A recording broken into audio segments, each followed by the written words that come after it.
We live in an era where scientific understanding and innovations have taken us to the stars. Though we've learnt so much about our universe, many stories of unexplained phenomena exist that not only confound the senses, but make us question our reality. These are the universe's untold tales.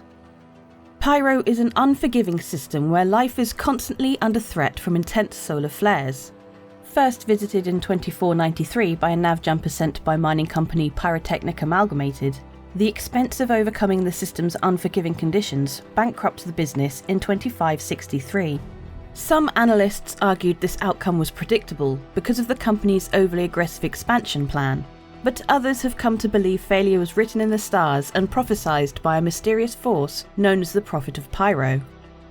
In 2548, Pyrotechnic Amalgamated workers deep within a mine on Pyro 2 first reported hearing a strange voice.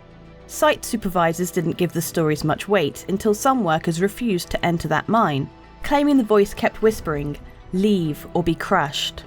One miner even wandered off in search of the voice and suffered a severe injury from a fall. Following this incident, the site supervisor ordered a complete sweep of the mine and a check of all mining suits and communication equipment. When nothing strange or unusual was found, miners were told to get back to work or be fired. For years, workers claimed to hear a mysterious voice at odd times, but were placated by supervisors claiming it was only an auditory anomaly caused by the way air moved through the mines, or their own overactive imaginations.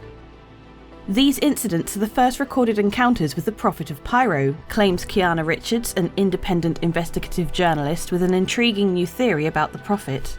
Richards has reviewed hundreds of comms and internal messages between Pyrotechnic Amalgamated employees in her search for precious details regarding the incidents. Some believe these stories were fabricated years later by company executives to pass off the company's failings, but there's an extensive paper trail that proves something strange was definitely going on. Several miners even requested transfers out of fear that the voice was warning them of an impending collapse. While the mine never actually collapsed, Pyrotechnic Amalgamated did. Crushed by the cost of building a station around Pyro 6 when the system's mines weren't as productive as hoped, the company did not survive. Still, enough workers experienced the phenomena that after Pyrotechnic Amalgamated crumbled, people began to believe that the voice was actually a warning to the company. According to Richards, that's how the legend of the Prophet of Pyro really took off. No one knows the origin of the name Prophet of Pyro, but it was commonly used within the system by the 27th century. Several derelict ships of the era have been discovered with intact black boxes containing comms referencing it. By then, the mysterious and prophetic voice had become part of the system's folklore. People believed the stories enough to actively look for the alleged prophet, but there was one small issue. No one knew exactly which of the abandoned mines contained it. By the time the legend became widespread, most of the Pyrotechnic Amalgamated miners who experienced it firsthand had either left the system or died, notes Richards. Even the company comms I've examined don't specify the exact mine, only the sector where it occurred, which contains almost 100 different sites. During the early part of the 27th century, several people claimed to have received a revelation from the Prophet of Pyro, but their tales did little to increase the legend. That is until Tufo Fitzhugh claimed to have had an experience with the Prophet. It was a story that would go on to alter the system's history. Tufo led a small crew of ultra-violent outlaws known as the Abyss, who primarily targeted miners searching Pyro 2 for overlooked deposits. Following one such operation, Tufo claimed a mysterious force drew her deep into a mine where she repeatedly heard the words, "Ruler of Ruin." Convinced it was a revelation from the Prophet of Pyro, Tufo told the Abyss that it was their destiny to take over Ruin Station, an extremely ambitious goal considering the Ikibu gang had kept the orbital platform under their iron grip for decades. Still, Tufo leveraged her steadfast belief in the prophecy to convince others to join her cause. In 2678, through a few strategic alliances and an impeccable plan that drew a significant portion of the ruling Ikibu gang away from Ruin Station, Tufo and the Abyss overtook the station in a surprise attack. They immediately locked down the station and successfully defended it from the remaining members of the Ikibu gang for nearly 3 weeks. When the dust settled, the prophecy had come true. The Abyss were the new rulers of Ruin Station. The Abyss coming to control Ruin was a milestone moment for both Pyro and the legend of the Prophet, said Richards. Previously, only the biggest gangs in the system fought for control of the station, but the Abyss upended that convention. We now know that was because Tufo Fitzhugh was a gifted intelligence gatherer and strategist, who exploited the Ikibu's weakness, but the story spread contemporaneously was that this was all preordained by the Prophet of Pyro. The shocking and sudden rise of the Abyss inspired other outlaw factions to dream big and seek the Prophet of Pyro for a glimpse into their own destiny. Meanwhile, Tufo Fitzhugh and the Abyss proved to be better conquerors than rulers. Within a matter of years, Ruin Station was frequently under attack by other gangs hoping to unseat them. The constant fighting reduced Ruin Station to a wasteland, a fate that reportedly angered and confused Tufo, who returned to Pyro 2 in hopes of receiving another divination from the Prophet. It is unknown if she received it, as her ship was attacked and destroyed during her return. The Abyss lost control of Ruin Station shortly thereafter to a coalition of smaller gangs, who would in turn spend the next year fighting among each other for control of the station. That now infamous year, deemed the Fight of Five Gangs, cemented Ruin Station's status within wider popular culture as an extremely dangerous destination and perennial powder keg. According to Richards, 3 of the gangs who fought for control of Ruin Station claimed to have received the blessing of the Prophet. Clearly, public belief was significant enough that these gangs thought the endorsement of the Prophet was essential to their claim to power. Richards notes there's no evidence any of these gangs even searched the mines on Pyro 2 for the Prophet, and she believes their claims to be nothing more than political propaganda. Meanwhile, after a decade of intense research, Richards is ready to reveal an exciting new theory about the potential source of the Prophet of Pyro. I've spent years cataloguing all references to the Prophet of Pyro. When I charted them, a clear pattern emerged. Interestingly enough, stories of encounters with the Prophet seem to spike significantly when strong solar flares strike the system.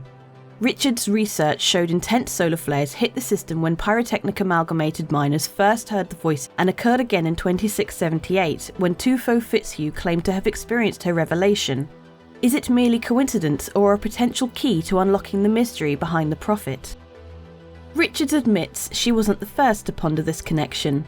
One Pyrotechnic Amalgamated technician had presented this theory in a message to company executives, stating that the mysterious voice might be the result of an auditory anomaly caused by the interplay between intense solar flares and the metal-rich mine.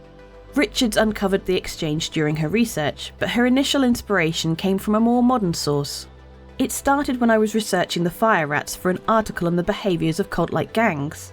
It's widely known that one of the fire rats' initiation rites involves exposing oneself to a solar flare as a form of purification, but I also discovered that some long-standing members of the gang would vanish during times of intense solar flares, so I set out to see exactly what they were doing. What Richards discovered, via dogged investigation and confidential interviews with current and former fire rats, was that enlightened members of the gang often visited Pyro 2 during times of intense solar flares to commune with the Prophet. No one I spoke with would confirm if these journeys were to a specific location or simply the planet in general, recalls Richards. But seeing them make this connection inspired me to analyse the historical data around reported encounters and solar flare activity to see if it had any merit. After a decade of hard work, I truly believe there's a connection. While the fire rat's beliefs surrounding the Prophet remain a closely held secret, Richards' research has led her to develop her own theory. I don't think the Prophet of Pyro is confined to one special mine on Pyro 2. I believe that powerful bursts of energy produced by solar flares are somehow collected and amplified by large metal deposits inside the mines, meaning, when conditions are right, the Prophet of Pyro can be heard in several spots across the planet. I'm Nord Catcham, and it's my mission to become a Nord Master. Oh no, it's Team Hacksaw! Hacksaw uses trackers and blocks your ability to go on websites like Netflix and watch the content that you want to on Netflix? ? Go NordyChew! NordyChew uses nordvpn.com/BoredGamer. It is super effective. He beats Team Hacksaw's and he becomes a NordVPN master, a Nordymon master. Fortunately, with NordVPN, you don't need to catch them all. You just need to get a subscription from nordvpn.com/BoredGamer. Links below. Every month we have a ship giveaway, and for September, we're giving away 3 ships, 1 each, to 3 different lucky winners. The Origin 100i, the 125A, and the 135C. Any of these solid starter ships will allow you just to jump in to Star Citizen and play right away. All you need to do is comment on any of my videos made during the month to be in for a chance of winning one of those. More details in the description below. thank you so much for watching. If you would like to further support the channel, consider using the join button under my videos or becoming a Patreon. Either way, you'll get access to some exclusive content and have more of a voice in shaping the channel. A huge thank you to anyone that already does that. You are amazing. I love you. Zin also is contractually obliged to love you. There is a link for donations and all that jazz in the description below as well if that is your preferred medium. It is super appreciated, genuinely. Once again, thanks very much for watching, and I'll see you in the verse.